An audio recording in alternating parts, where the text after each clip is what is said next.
over Christmas. My name is Jeff Kampf, and I have a company called Lifelong Cognition. And I do a lot of lectures for libraries all over the state. I just did one for Oregon. But the main crux of my business is lifelong learning for seniors.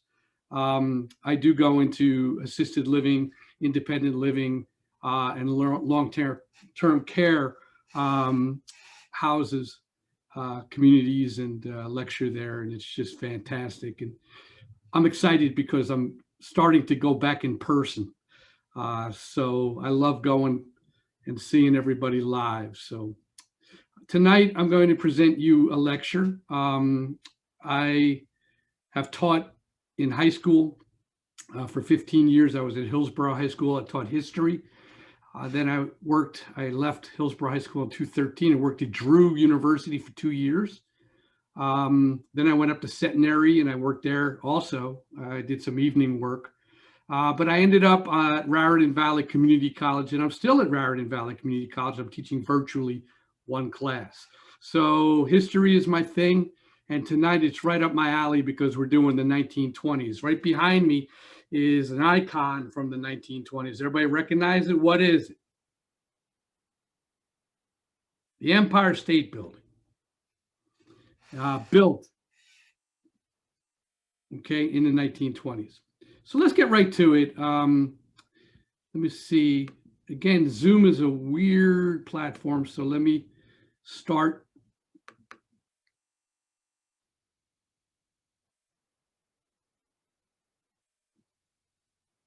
And see if I can share my screen now. Mary Grace, can you turn your mic on for me and stay with me here? Yes, I'm here. I want to make sure that when I share this screen, you guys see it. Because okay, can you see it? Yes, we can see it. Mm-hmm. Good. I have all of you in the right here. Mm-hmm. Okay, perfect.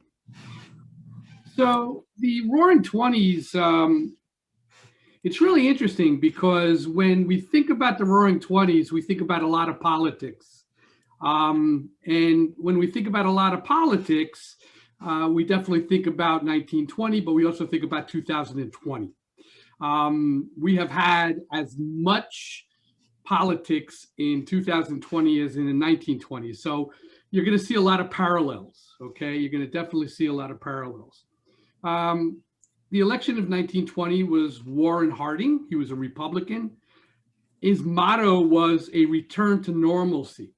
He ran against James Cox, the Democrat, and notice there was a socialist, Eugene Debs, and we see that Debs received 913,000 votes, but overall Harding took it. He got 60% of the vote. The Republican Harding becomes president. We'll get to socialism because socialism was a big part of the 1920s. So Warren Harding, when we think about Warren Harding, he was president of the United States from 1921 to 1923. The Emergency Quota Act in 1921 is one of the things he's known for. Tariffs, which was the Fortney-McCumber tariff. Notice in 1922, it had to deal with overseas trade, which we've heard a lot about in 2020. He initiated the Washington Naval Conference. The Teapot Dome scandal, which was a corruption case, one of the biggest corruption cases in United States history. And we'll get to that. Harding died in office, and then Calvin Coolidge assumed the presidency. So Calvin Coolidge basically took over a booming economy and conservatism, the whole idea that, you know, don't spend too much money, be conservative. Typical Republican. Presidential election of 1924 was against John Davis. And again, the Democrats were split between conservatives and liberals. But we had a big Democratic Party, and many of them voted Republican. And sure enough, Coolidge, you see, takes 54% of the popular vote, 72% of the electoral vote. So Calvin Coolidge ran, and he was president of the United States from 1923 to 1928. His motto was, "The business of the American people is business." The National Origins Act of 1924. We'll talk a little bit about that. In 1928, the Kellogg Brand Pact. These were some of his successes. So in the election of 1928, we had Herbert Hoover. Notice also a Republican early on in the 1920s, and really all throughout.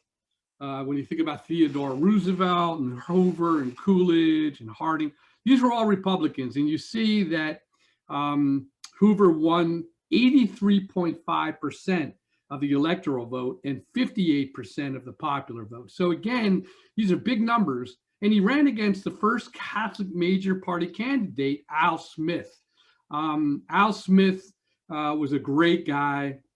He would have been the first Catholic president. And it took until 1961 with President John Kennedy for a Catholic to be elected office. Again, I said there's a lot of parallels here. 2021, Joe Biden is another Catholic president. So Herbert Hoover was a Republican from 1929 to 1933. Quote, "Given the chance to go forward with the policies of the last 8 years, we shall soon be in sight of the day when poverty will be banished from this nation." So instead, we get a Great Depression. So it didn't work out very well. We have the Great Depression, voluntarism, the stock market crash of 1929. We have the Smoot-Hawley Tariff Act, which was a real big failure in 1930, and the Reconstruction Finance Corporation in 1932. And we had the Bonus Army in 1932 as well. So the American Consumer Society, when we think about the American Consumer Society, we have to think about welfare capitalism, real income increases, higher rate for owners, managers, skilled labor, minimal increased rates for unskilled labor and working class, insurance, profit sharing, worker safety, the decreased influence of unions, right? In the early 1900s, we saw a big push for unions, and unions, again, was a socialist concept. And again, this is all about what we would call a laissez-faire idea, laissez-faire society, where we see unskilled labor and the working class really working for profit. Okay, the more profit. And again, the government not getting involved so much. So we see mass production. And most of the mass production, of course, was automobiles. Henry Ford, the Model T, we see the impact of the automobile. So here's some ads, right? Cut your costs, buy a Ford. How's your breath today? Listerine. Consumer ads for the young businessman, right? We see a number of cigarette commercials. There's Babe Ruth. So it was a very profitable, early on, the 1920s was extremely profitable. So the 1920s society and blacks, there was a lot of white resentment. Lynchings increased, especially in the South. There was the UNIA, which was the Universal Negro Improvement Association. Remember, we're coming out of Reconstruction. Marcus Garvey, the Economic Solidarity and Advancement for Blacks. There was a failed attempt of mass migration to Africa, which was Liberia. And Liberia still is a nation started by American slaves. And it's an extremely poor country even today. So in the 1920s, around 1923, we see a lot of Black pride and nationalism. As far as immigrants, they cut it off. Again, a lot of parallels to 2016 to 2020. We see the first Red Scare and nativism, right? Xenophobia, which is a fear of immigrants. We see quota laws, the Emergency Quota Act, which I mentioned early on, of 1929, the National Origins Act of 1924. And then we see the Sacco and Vanzetti trial. Two Italian immigrants were executed for murder despite little evidence. In fact, they were innocent and probably were put to death as innocents. But again, because of the nativism, racism, and xenophobia, fear of foreigners, we see Sacco and Vanzetti go to trial and get convicted with no proof. Women, of course, in the 1920s, all of a sudden were liberated. The 19th Amendment and voting, usually voted, as husbands. Unfortunately, they weren't able to vote, but politicians catered to female-friendly legislation and programs.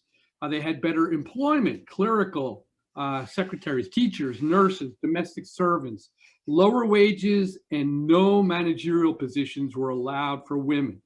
Unfortunately, it was a man's world. We see Margaret Sanger, very controversial even to this day, who started the Planned Parenthood and was all for American birth control, which was illegal in the 1920s. We see people like Margaret Sanger and Emma Goldman. I don't know if you know that name. Emma Goldman was a Russian immigrant who started a newspaper, a very radical newspaper called Mother Earth, which was revived in the 1960s for obvious reasons and feminism. But again, Emma Goldman, Margaret Sanger were all about birth control, which was illegal for women. Women could not get birth control, okay? Flapper girls were young women of the jazz age. They had short hair, short hemlines, cosmetics, cigarettes. Here's a flapper girl you can see in the picture. And of course, in the 1920s, we see prohibition, which came from a very Christian nation, a very white nation, and we see the 18th Amendment and the Volstead Act, also known as prohibition. It was supported by the middle class, progressives, and rural Protestants, especially the evangelists in the South and the West. It was mostly ignored in urban centers, so that's where we see the smuggling of alcohol. It created a whole new business of organized crime. And of course, the most popular criminal, who played a great banjo, by the way, and who eventually ended up in Alcatraz, was Al Capone. We see speakeasies, underground saloons, which were illegal. And of course, in the 1920s, we see a lot, again, culture wars because of nativism, because of racism. People were afraid of Blacks having too much power. We see the Ku Klux Klan rise up, and the Ku Klux Klan absolutely were the most popular. White supremacy was incredibly popular in the 1920s. Fundamentalism, we see Billy Sunday, Amy Semple McPherson. These were evangelists. So many evangelists back then. You had the big tent, the tent prayer houses. They had a literal view of the Bible, creationism. They attacked urban lifestyle and culture. Modernism was a liberal view of religion. Acceptance and coordination of science in context with faith. So you had the Scopes monkey trial in 1925 because evolution was against creationism. And we still see that today. A lot of people still don't believe in evolution. Of course, Babe Ruth and our wonderful heroes. We had athletes, celebrities, innovators, famed for individual accomplishment, a personification of American individualism like Charles Lindbergh, who lived right up here. I live about 15 minutes from where his home was in Hopewell. And of course, he was known for his flight across the ocean without stopping. And you'll see that in the film I'm about to show you. It fueled tabloid and gossip columns in newspapers and magazines. All of a sudden, newspapers and magazines are very popular. We see the Jazz Age. You see over on the right-hand side, Al Jolson in blackface. And blackface in the white community was very accepted, even though it was somewhat discriminatory, racist, if you will. But it was accepted in the white community because whites would not be able to really go to Harlem and to some of the black theaters. They could, but there was a stigma for them going, and most whites would not go to these clubs to see somebody who was a black entertainer. And you can reverse that. Someone like Josephine Baker, Duke Ellington, they were not allowed in white communities, and they were not allowed in white theaters. Again, it was a segregated world, a segregated nation.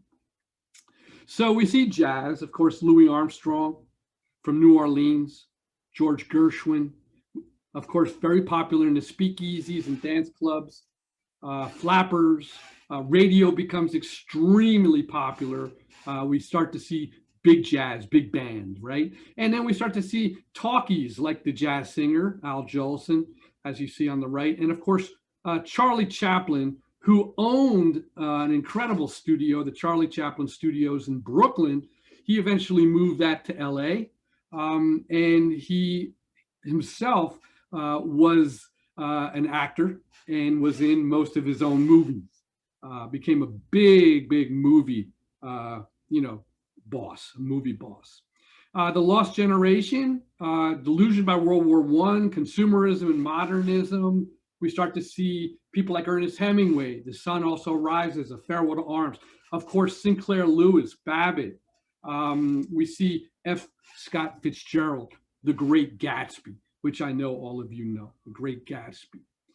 So the culture wars, again, we see the Harlem Renaissance. Many Blacks migrated, the Great Migration to Chicago, to Detroit, to Harlem. And again, there were so many, there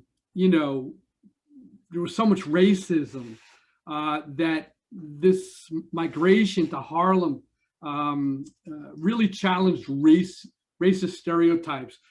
Blacks thought they were beautiful, just like in the 1960s, Black Pride. We had Langston Hughes, Zora Neale Hurston in The New Negro, an interpretation in 1925. Incredible poets and teachers. So let me stop sharing. Let's see how to do that. Hi, can you see me now? Good. All right, so we're going to show you one film, and I'm going to come back on the other side. Gladys, raise your hand if you can hear me. Hi, Gladys. Good. All right, and you can see me too right now, right? Okay, good. All right, so what I'm going to do is I'm going to share a screen now, and we're going to see a short video, a film, and what we're going to do is see that, and then I will see you on the other side.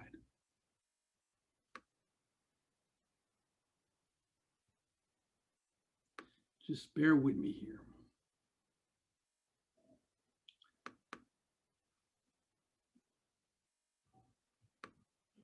The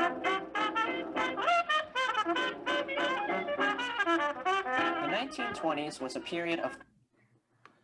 Zoom is tough. I got to get used to this. Let's see here.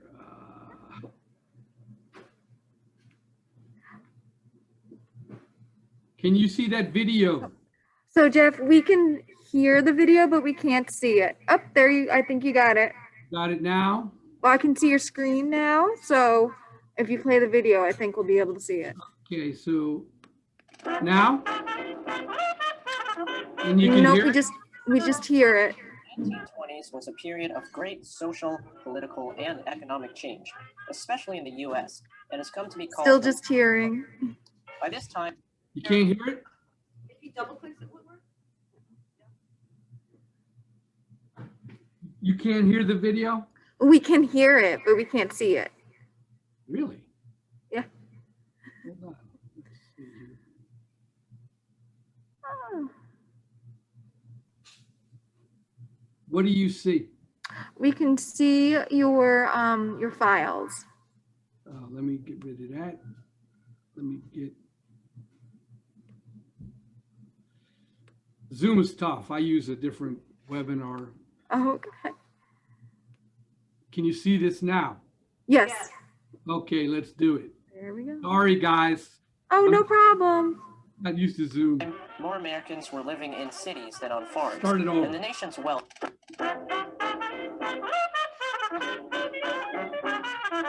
The 1920s was a period of great social, political, and economic change, especially in the US, and has come to be called the Roaring Twenties. By this time, more Americans were living in cities than on farms, and the nation's wealth more than doubled. This created a rise in consumerism. Many Americans bought the latest home appliances and clothing. People listened to the radio and went to movies. For many Americans, especially those in the cities, life was in full swing. With lots of money and lots of time, entertainment was in high demand. The film industry exploded. Hollywood was releasing over 800 films every year. Today, it's rare to have over 500. By the end of the 1920s, 75% of Americans went to the movies at least once a week. The first horror films ever made were released at this time, and the greats of silent comedy, including Buster Keaton and Charlie Chaplin, were shown across theaters. Entertainment also began to enter the household. Radios became a really popular product. Manufacturers were flooded with orders and demands for more radios. Between 1923 and 1930, 60% of American families bought radios. Families gathered around the radios for nighttime entertainment. The 20s were also a great time for music, and commonly known as the Jazz Age. Jazz big bands were all the rage, especially among the younger generation. People went to music halls and danced the Charleston, the Black Bottom, the Flea Hop, and the Cakewalk. The popularity of radios and phonographs made music accessible to everyone. Literary and visual arts were impacted as well, especially during a movement known as the Harlem Renaissance, which was focused on the arts in African American culture. This movement was closely tied to civil rights and brought out racial pride in the African American community. Famous poets like Langston Hughes and Zora Neale Hurston inspired and influenced many African American artists and authors, even today. There were many cultural changes as well, especially among the younger generation. Flappers were young women with bobbed hair and short skirts who drank, smoked, and were more sexually free compared to the more conservative previous generations. During the 1920s, new advancements were also made in transportation and infrastructure. One of the most important consumer products was the automobile. Henry Ford had made the first affordable automobile, named the Model T, back in 1908. By 1924, over 10 million Model Ts had been produced. People could now live further away from their jobs and easily commute to work, thus creating suburbs. Political changes were also made at the time. Prohibition was a nationwide constitutional ban on the production, importation, transportation, and sale of alcoholic beverages, which remained in place from 1920 to 1933. This resulted in the creation of speakeasies and gangs that illegally sold alcohol. During the Prohibition, crime rates increased by 24% in 30 major cities. So now this raises the question, what caused the Roaring Twenties?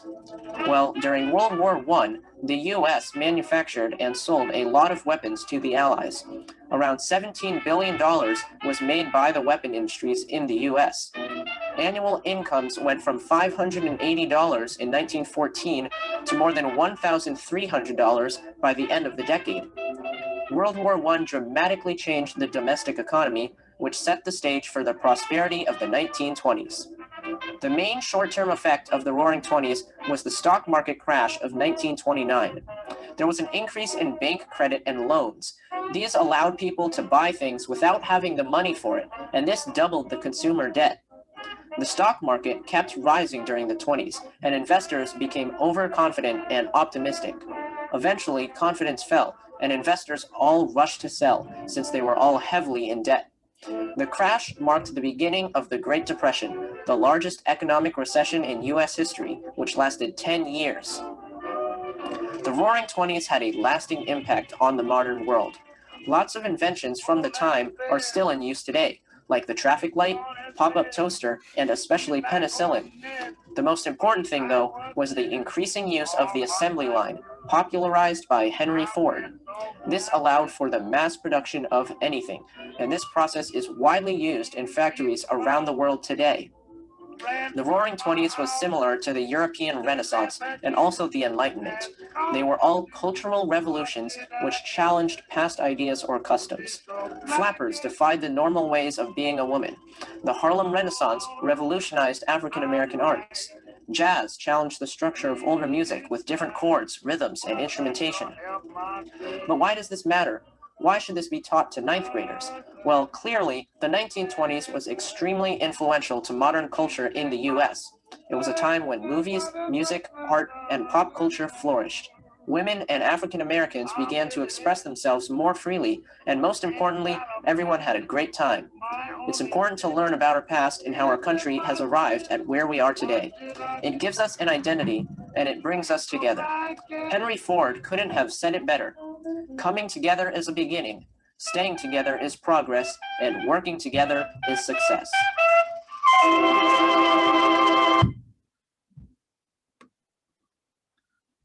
What do you think of that? How about that? That was one of my students. That was her film, and her partner, Chris Riley. Boy, I tell you, I was so proud of them, and I use it in my lectures. I use a lot of my students' films, and he was a ninth grader. That was a long time ago. All right, so we're going to keep moving here. Get those questions ready. We're going to do a lot of Q&A at the end, or if you want to put them up in the chat box, and I'll answer them at the end. So let me go back to share screen here. Bear with me. Just got to get.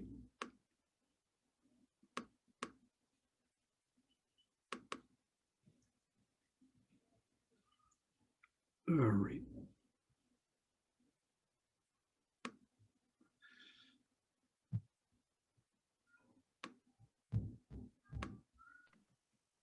Oh, how do I do this?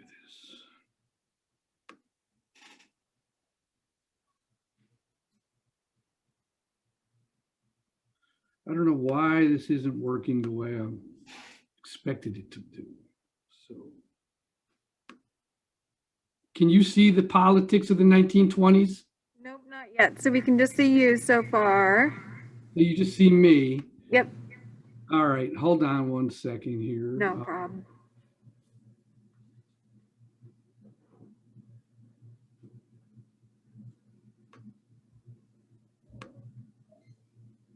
I don't know why it's, oh, here. Let me close it and open this up again. Sorry, guys, this is really hard for me on this side. Share security. So I had to close it and open it again. Now, can you see it? Yes, we can. All right, good. Just a little craziness. So let's take a look at the politics of the 1920s. We sort of looked at the culture of the 1920s and some of the, you know, like we talked about the Model T. If it wasn't for the, think about the automobile, right? Just think about how much the automobile created in the economy. Not only do you have to build factories with assembly lines and put people to work, but you need new roads, right? I mean, think about the roads. There were no roads for automobiles. So think about all of the labor and the work that went in to the roads that were created by the automobile. What about oil and gasoline and everything that goes into an automobile, right? And don't forget, it changed housing. How did it change housing? Well, you needed a driveway, and some people, of course, had garages.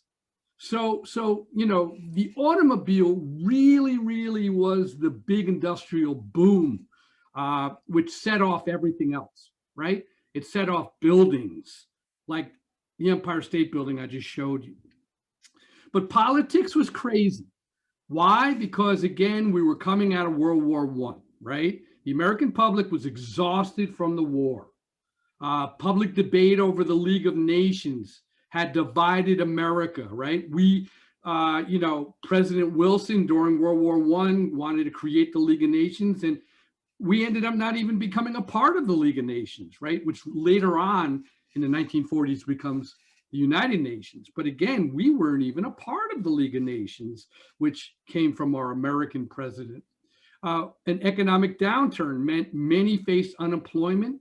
A wave of nativism swept the nation. Again, white supremacy, Americanism, nationalism, this whole idea that if you're an immigrant, you're really not American. You had to go back and be one of the first colonialists, right? So there was a lot of racism and nativism, a lot of isolationism. Many Americans adapted a belief that, we shouldn't do anything with outsiders. This meant pulling away from involvement in the world. Again, I'm sorry, but, you see that today. The Trump administration, whether you like Trump or whether you're against Trump, absolutely, he was an isolationist, okay?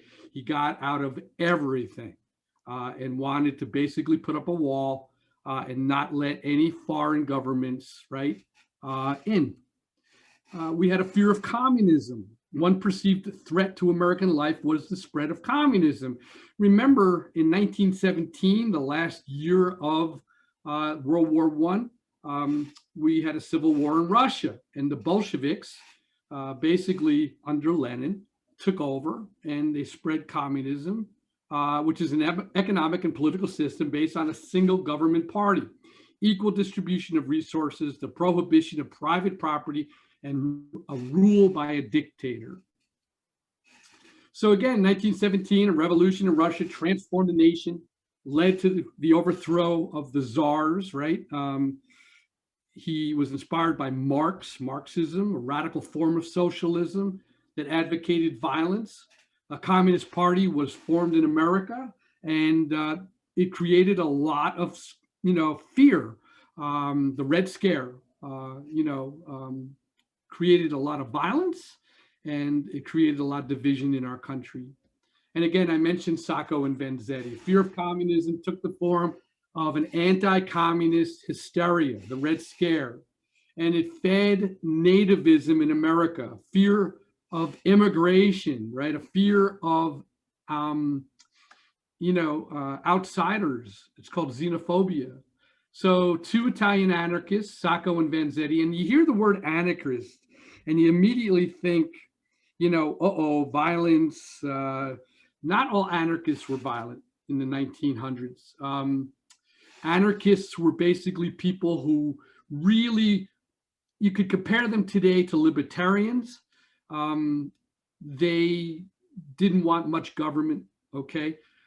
So Sacco and Vanzetti was a shoemaker and a fish peddler, and they were convicted of robbery and murder, and there was really no evidence against it. But the trial was a show trial, and their execution was symbolic of discrimination against radical beliefs during the Red Scare, a very unfortunate historical event. The Klan, right? We see the peak of the KKK, and it was more popular than ever. By 1924, the Klan had 4.5 million members.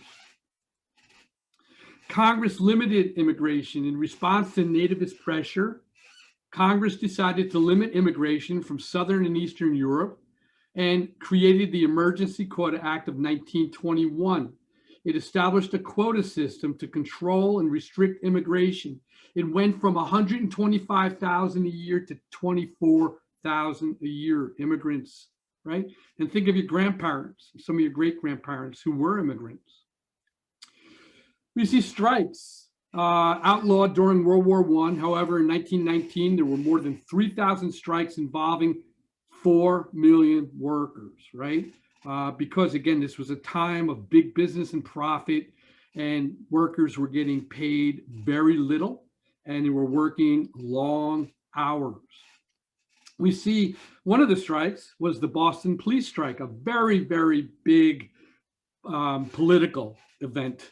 The Boston police had not received a raise in years, and they were denied the right to unionize. And in response to the strike, the city called out the National Guard and they hired new policemen. The steel mill strike in September of 1919, the United States Steel Corporation refused to meet with union representatives, and in response, over 300,000 workers went on strike. Scabs were hired and strikers were beaten by police and federal troops. Scabs are people who break the strike line, the union line. The strike was settled in 1920 with an 8-hour day, but again, still no union. The coal miners' strike, right? In 1919, we see the United Mine Workers led by John Lewis. They called a strike. Lewis met with an arbitrator appointed by President Wilson, and Lewis won a 27% pay raise and was held a hero. So we see a lot of division in this time of our country's history. So the 1920s, again, the 1920s hurt the labor movement. Union membership dropped from 5 million to 3.5 million. Why? African Americans were excluded from membership, and immigrants were willing to work in poor conditions without being unionized. Here we see a picture of the Ford foundry. In 1926, only 1% of Black workers were in unions at this time. The Harding Presidency, again, we see difficult. The Dawes Plan would solve the problem of post-war debt by providing loans to Germany to pay France and Britain, who then paid the United States. This was a way of paying back debts that came out of World War I. So the president's main problem was that he didn't understand the issues. I'm sorry, it sounds very familiar. Several of Harding's appointees were caught illegally selling government supplies to private companies, and they got in a lot of trouble. The Teapot Stone scandal, which I mentioned, was the worst case of corruption of our history. The government set aside oil-rich public land in Teapot, Wyoming, and the Secretary of the Interior, Albert Fall, secretly leased the land to 2 oil companies. Fall received $400,000 from those oil companies and a felony conviction from the courts. He went to jail. So the new president, Calvin Coolidge, right? He was pro-business. Again, it hurt unions. The chief business of the American people is business. The man who builds a factory builds a temple. The man who works there worships there. So again, we see American business flourishing. The whole idea of Coolidge and Hoover was to keep taxes down and business profits up. It was known as laissez-faire economics, laissez-faire, keeping the government's hands off. The automobile, of course, right? Again, I mentioned, how the effect of roads and housing, building a driveway, building a garage, it just really increased labor in our country.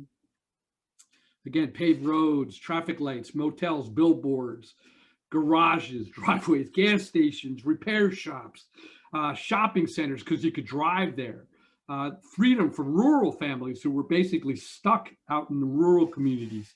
Independence for women and young people. Cities like Detroit, Flint, Akron, Ohio grew. By 1920, 80% of the world's vehicles were in the United States. The airline transport becomes common, right? The airline industry began as a mail carrying service, right? And quickly took off. By 1927, Pan American Airways was making the transatlantic passenger flights. When commercial flights began, all flight attendants were female and, of course, white. American standard of living soared, right? The years of 1920 to 1929 were prosperous ones, and the United States Americans owned 40% of the world's wealth. The average annual income rose 35%, from a big $522 to $705. Now, $522 and $705 was a lot of money in the 1920s. So I hear you laughing. Discretionary income increased. You could see a cartoon there with a Christmas tree. Dear, you don't think this is too ostentatious, do you? And you see all the dollar bills hanging from the Christmas tree as ornaments. We see while gasoline powered much of the economic boom in the 1920s, the use of electricity also transformed the nation. Electric refrigerators, stoves, irons, toasters, vacuums, washing machines, sewing machines, they were all becoming available. And again, we talked about modern advertising. I showed you some ads of Babe Ruth advertising for cigarettes, right? Psychologists started to study the appeal to Americans' desire for youthful beauty, health, and wealth. To say it with flowers, that slogan began, right, in double sales between 1912 and 1924. But it was a superficial prosperity. Many during the 1920s believed the prosperity would go on forever. Wages, production, gross national product, and the stock market, they all rose significantly, but there were problems on the horizon. Businesses expanded recklessly, too fast, right? Spent too much money that they didn't have. Iron and railroad industry started to fade away. Farms nationwide suffered losses due to overproduction. Too much was bought on credit, including stocks, right? Also, let's not forget about the Dust Bowl and, you know, the Okie from Kostoki. You know, I mean, we had all kinds of problems before the Depression. Farmers were not making any money and they were moving to cities looking for jobs. So let's stop sharing. So I do a really great lecture, Mary Grace, on Route 66. We should do that sometimes. I think your patrons would really love it. And Route 66 is the history really of that highway, which goes from Chicago to LA. Get your kicks on Route 66. See a little Nat King Cole singing the song. You know, we have a lot of fun with that lecture. But it really is about the Dust Bowl and, you know, the problems that the farmers had, and they had to move. You know, they lost their land from debt. The government took over their houses. Families had to pick up and pack their mattresses and everything they had on one truck. And they had to, you know, get to the